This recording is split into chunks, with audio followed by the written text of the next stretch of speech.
Ara never believed in miracles until the night one found her, barefoot in the rain, with eyes that carried both pain and peace. He saved her life and vanished before she could even say his name. Rain hammered against the windshield, each drop louder than her heartbeat.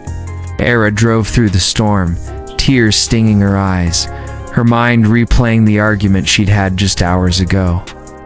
Every word cut deeper than the thunder around her. You never listen, Ara. You only care about yourself. The memory made her grip the steering wheel tighter. She pressed harder on the accelerator, wanting to outrun the pain, the loneliness, the world. Then, in one blinding instant, headlights, a crash of metal, the scream of tires. Her car spun out of control. The world became a blur of light and rain before everything went still. Ada opened her eyes to smoke, pain, and the smell of burning fuel. She tried to move, but her leg was trapped. "Help," whispered weakly, her voice trembling. Through the shattered glass, a shadow appeared. A boy, barefoot, soaked, shivering, his face half hidden under wet hair. Without a word, he smashed the remaining window, reached in, and pulled her free. His hands were bleeding, his clothes torn, yet his grip was firm, steady. "Don't close your eyes," he whispered. "We're safe now." Ara felt herself being carried through the storm. Her head rested against his chest, hearing his heartbeat racing against hers. His jacket ruff, worn, wrapped around her shoulders like a shield from the cold. She tried to look at him, to ask his name. But darkness took her first. The last thing she remembered was the sound of rain softening and a voice fading in the distance. "You'll live. That's all that matters." When Ara opened her eyes in the hospital, the boy who saved her was gonna like he'd never existed. But his jacket still carried the warmth of that night, and a secret she couldn't ignore. White walls, the rhythmic beeping of machines, the faint smell of antiseptic. Ara's eyes fluttered open to the cold brightness of a hospital room. For a moment, she couldn't tell if she was alive or dreaming. Her hand reached instinctively for the side of the bed, searching for something, someone, but only the silence answered. Then she sighed, folded neatly on the chair beside her, a torn, faded brown jacket. Her breath caught. His jacket, the one he had wrapped around her when the rain was eating through her skin. She held it close, feeling its weight, its warmth, its mystery. There was a faint scent of smoke, of earth, and something else. Something human, raw. Inside the pocket, her fingers brushed against a piece of paper. She unfolded it carefully. A single word was written there in shaky handwriting. Sorry, her heart sank. Sorry for what? For saving her? For leaving her? The nurse entered with a soft smile. You're lucky to be alive, Miss Ara. Whoever got you out of that wreck did it just in time. There was no one else at the scene when we arrived. No one? Ara asked, her voice a whisper. The nurse shook her head. You. But Ara knew that wasn't true. She could still feel his arms around her, still hear that voice telling her not to close her eyes. That night, as the hospital lights dimmed and rain began again outside the window, Ara made a promise she would find him. Who was he? Why did he disappear? Why did his touch feel like something she'd known all her life? She didn't know it yet, but her search for the barefoot stranger was about to uncover a truth far deeper than love. Truth that would rewrite her destiny. Ara searched for the boy who saved her life. But the closer she came to finding him, the more she realized some people vanish not because they want to, but because the world forgot them first. Days turned into weeks, but Noah's face never left her mind. His voice echoed in every quiet moment, his jacket still hanging by her bed like a ghost of that night. Ara started visiting the spot where the crash happened.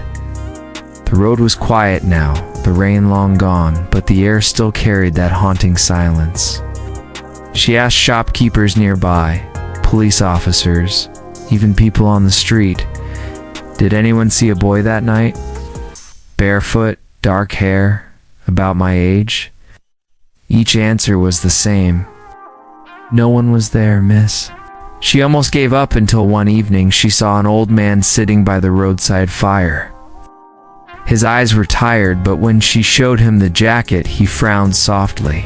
I've seen that boy, he said slowly. Lives near the abandoned railway station. Keeps to himself. Helps the homeless sometimes. Doesn't talk much. Ara's heart skipped a beat. Do you know his name? The old man nodded. The name fell from his lips like a secret meant only for her. Noah. That night. Ara followed the faint trail of the city's forgotten corners, as filled with broken walls and flickering lights. She found the old railway station, its windows shattered, its halls echoing with the hum of distant trains. There, sitting near a barrel fire, she saw him. The same wet hair, the same tired eyes. The same calm that once held her together when she was falling apart. She froze. Her voice trembled. Noah. He looked up, startled. For a moment she saw recognition in his eyes, but then, just as quickly, he turned away. Shh, you shouldn't have come here, he said softly, his voice barely above a whisper. Ara stepped closer. You saved my life. Why did you disappear? Noah stood up, his face hidden in shadow. Because I wasn't supposed to be there in the first place. Her heart pounded. What do you mean? He didn't answer. He just walked past her, vanishing into the night again, leaving her standing there. In the dark, with more questions than before. Sometimes broken souls find strength in fixing others. That's how Ara found Noah again, through the people he refused to stop helping. Ara didn't sleep that night.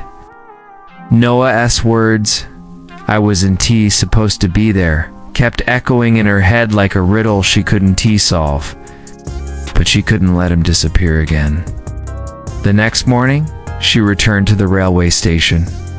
The cold air bit at her skin. The smell of rust and smoke filled the air. A few homeless families sat under torn blankets. One of them, a little girl, was coughing badly. Ara knelt down beside her, offering her scarf for warmth. Where's your family? She asked softly. Before the girl could reply, a familiar voice came from behind her. She's with me. Ara turned. It was Noah. He looked the same, worn out, tired but kind. He was holding a small bag filled with bread and medicine. You shouldn't be here, he said. But this time, his tone wasn't cold, it was worried. I'm not leaving until you tell me the truth, Ara said, her eyes locked on his. Noah sighed. Fine, but help me first. Together, they spent the day handing out food and blankets to the people living by the tracks. Noah knew everyone by name. The old man with the broken leg, the widow with 2 sons, the boy who dreamed of being a mechanic. Ara watched in silence, her heart softening. He wasn't just surviving, he was giving others a reason to. When the sun began to set, they sat by the fire. Ara finally asked, Why do you live here, Noah? He stared at the flames for a long time before answering. Because this is where I belong. My parents left me when I was 10. I've been here ever since. When you grow up with nothing, you learn that the only thing worth keeping is kindness. Ara felt a tear slip down her cheek. She realized that the boy she had been searching for was in Tilasti, was saving others from getting lost. That night, she made a decision. She called her father's charity office and said, "Dad, I want to start something new. For people like Noah, for people who deserve a second chance." And that's how it began, the foundation of hope. A small movement that started with two broken souls who decided to build something beautiful from the ruins of their pain. Some people don't need to be found again, they just need to be understood. That night, Ara finally saw Noah, not as a stranger, but as the reason she was still alive. The foundation of hope grew faster than Ara ever imagined. Every week, more people came, volunteers, donors, even journalists. But through it all, Noah stayed the same. Quiet, humble, always standing behind the crowd, never taking credit. He didn't like the attention, but Ara could see how proud he was every time someone got food, shelter, or a chance at a new life. One evening, after a long day of distributing supplies, Ara found Noah sitting on the station platform, staring at the horizon. Setting sun painted his face in shades of gold and sorrow. She sat beside him quietly. For a moment, neither of them spoke. The world around them felt still, as if holding its breath. Finally, Ara whispered, "You saved me that night, Noah, not just from the accident, but from myself." He looked at her, confused. "What do you mean?" "I was lost," she said softly. "Had everything. Money, comfort, friends, but no purpose. You gave me one? You showed me what it means to live for something real." Noah smiled faintly. "You didn't need me for that, Ara. You just needed to look inside yourself." She shook her head. "No, I needed you." Silence again. Then, slowly, Noah turned toward her. His eyes, the same deep brown she'd never forgotten, met hers. "I've thought about you every day since that night," he said. "I wanted to find you, to tell you I was sorry for disappearing. But what could I offer you? I'm nobody." Ara reached out, placing her hand gently over his. "You're not nobody, Noah. You're the reason I'm who I am today." For the first time, Noah didn't look away. For the first time, he let her see the pain behind his calm, the years of struggle, the loneliness, the guilt. And in that quiet moment, something changed between them. It wasn't spoken. It didn't need to be.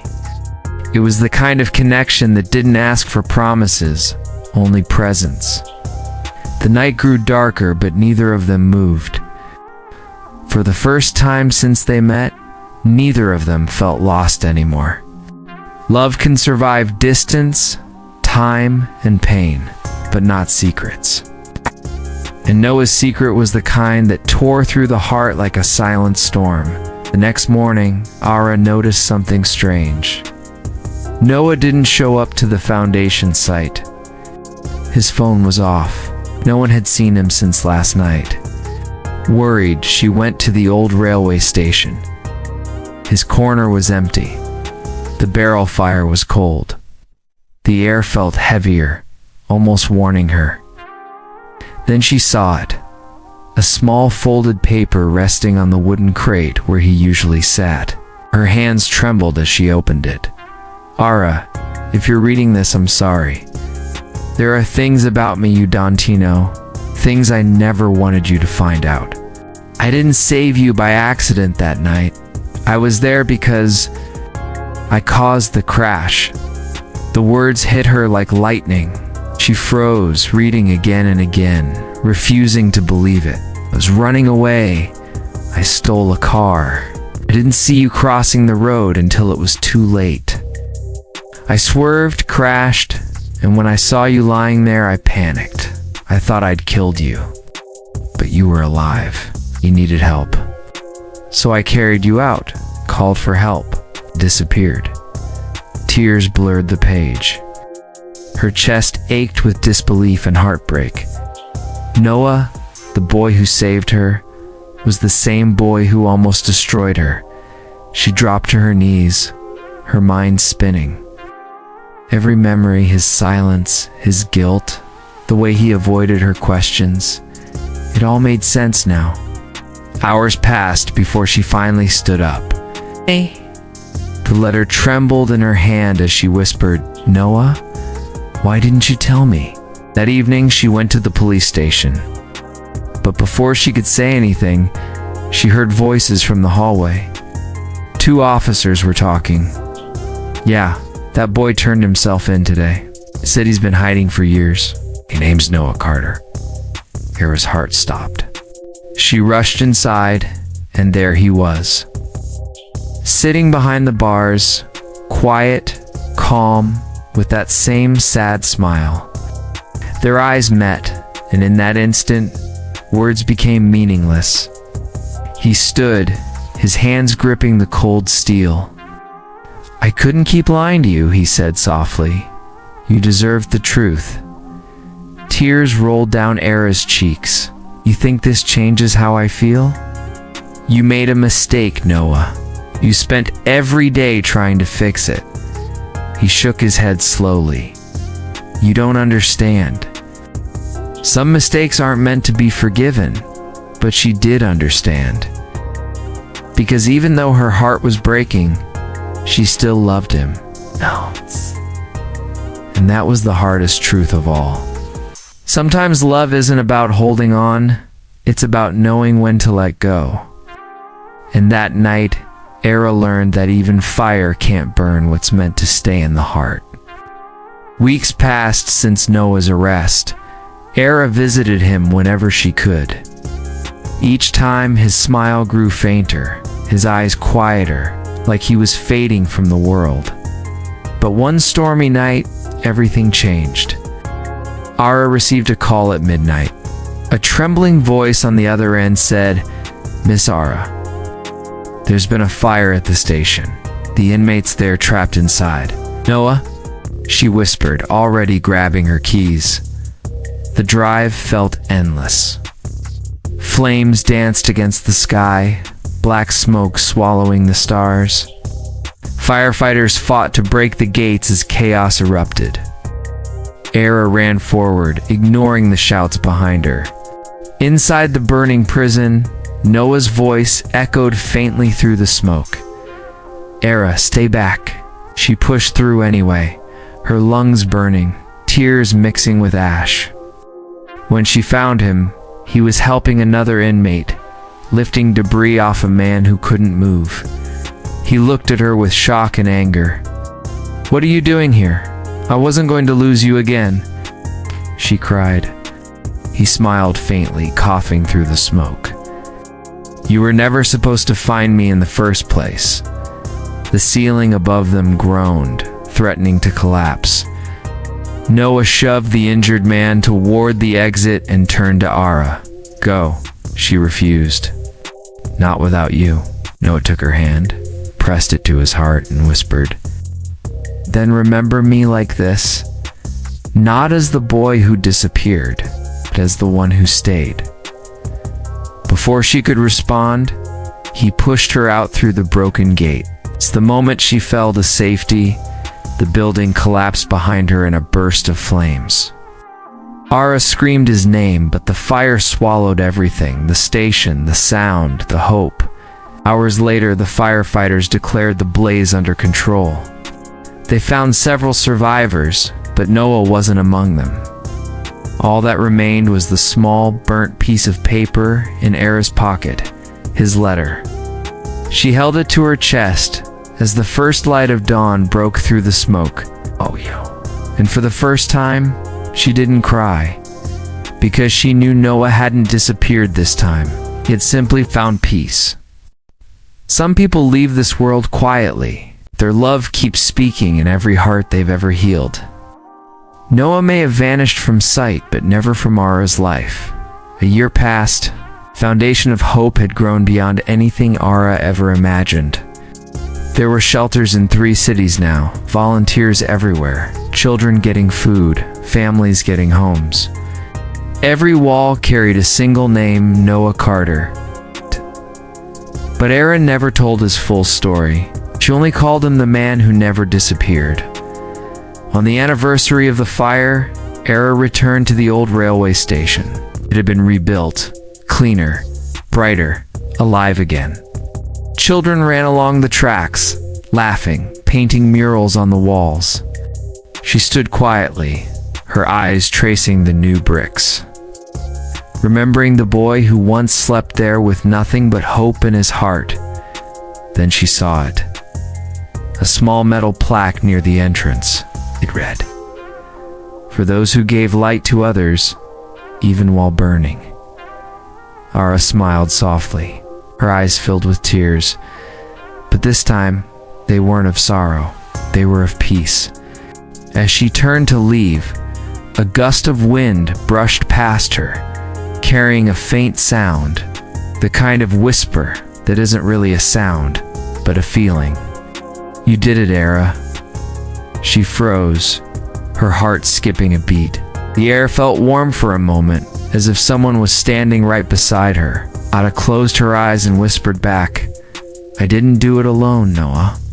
The wind faded, the sun broke through the clouds, and she walked toward the horizon, not with grief, but with gratitude. Because love, she had learned, never truly disappears. It just changes form. It becomes the light that guides you home.